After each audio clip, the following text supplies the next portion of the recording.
Hello, I'm Greg Jarrett. The George Zimmerman second-degree murder trial is now in the hands of the jury. The defense made their closing arguments.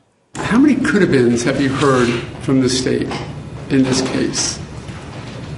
How many what-ifs have you heard from the state in this case? Well, I don't think, anyway, they don't get to ask you that.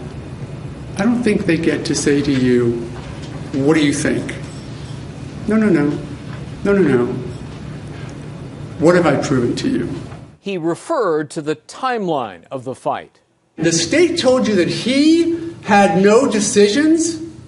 They dared to tell you that Trayvon Martin had no decisions, that my client planned this? Really? 4 minutes.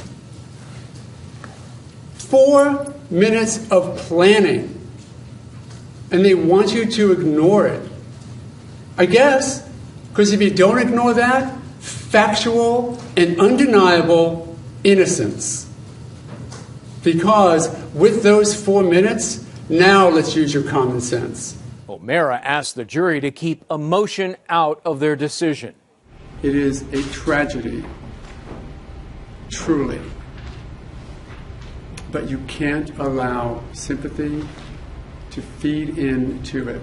When I say that to you, you should sit back, someone should raise their hand and go, are you nuts? How dare you tell me to leave sympathy out of my life? How dare you tell me to leave all of my emotions besides? How dare you? I don't do that ever in my life.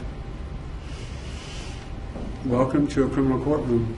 The defense used visual aids to demonstrate the struggle. That is a sidewalk. And that is not an unarmed teenager with nothing but Skittles trying to get home.